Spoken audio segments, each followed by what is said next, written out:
So we've completed a journey around the different departments, the different faculties, and we're coming back to applied sciences, who I hope have learned how to cheer by now. Oh, come on, applied sciences. There we go. Next speaker, when asked, cats or, she said, meow. Please welcome Amira Anthonice.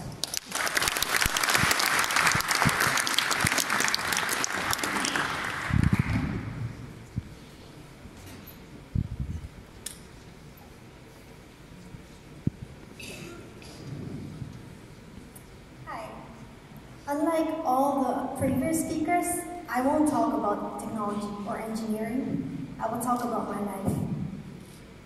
When you meet someone new, and that person asks you where you're from, how are you going to respond? Who here can give an easy answer without any difficulty? Please raise your hand.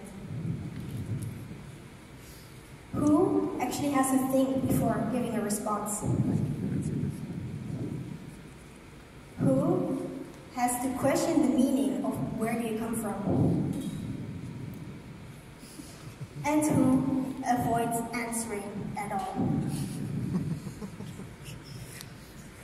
If you do any of the following of the last three actions, you may be just like me, a multiracial or a multicultural being, also known as a cross-cultural kid. And just a few of those beings in this world, which is actually a big population, is a third culture kid. Someone who has moved to different countries around the world and has been raised in a culture different from the parents and different from your passport country. Before I became a third culture kid, it was easy for me to reply when someone asked me where I was from.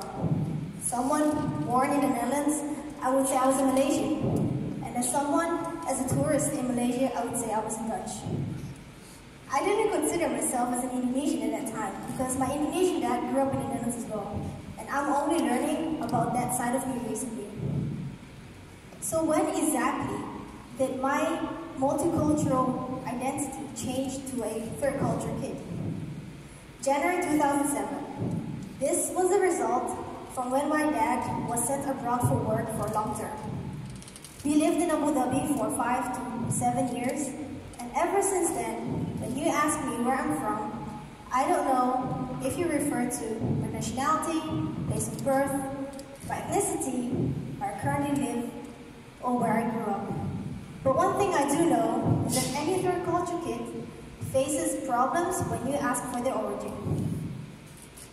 The first one is that third culture kids are treated differently.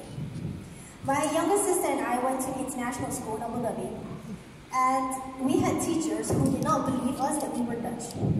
They claimed they were just another Asian, as if being Asian was something bad.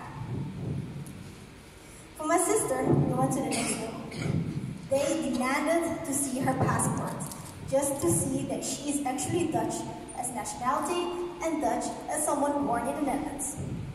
And despite proving the teacher wrong, he still treated certain groups of students with more attention and more care than treating everyone in the class fairly.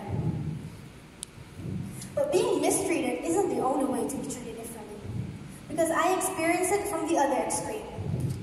During my internship in Indonesia, I was treated with uppermost respect, even from those of higher positions.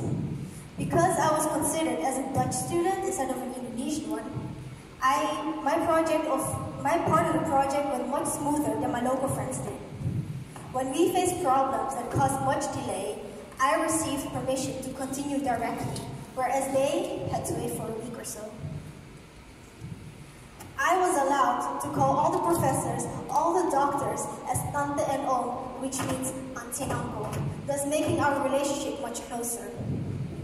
At some point, you could say I was a celebrity at university, because I literally was stalked around by small kids from canteen ladies.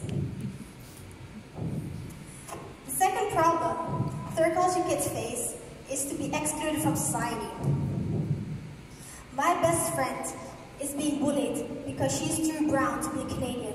But when she says that she's from the UAE, she's still being bullied because they assume that she's just another lazy rich Arab, when in fact she has no Arab roots at all. Another friend of mine was offended when she was called out to be a fake Malay just because she doesn't speak proper Malay. This is baju kurung, Malaysia's traditional dress. It's worn in every occasion that you can think of, from school, work, formal events, and even funerals, but there's just a less fancy version in this one. I only wear this twice a year for the 2 Islamic celebrations. And for some people, just by wearing it twice a year, it makes me less of a Malay as well, unfortunately. So just because we dress, look, or speak differently than a real nationalist would, we are not one of them. And this leads to the third problem. Because we're from everywhere but nowhere, we are confused of our own identity. We are culturally homeless. Eating dinner at 5 or 6 p.m. is too early for me, and that doesn't make me Dutch. But I rather eat bread over rice, which doesn't make me Asian. Don't forget, I've never lived in Asia before, except for my performance internship.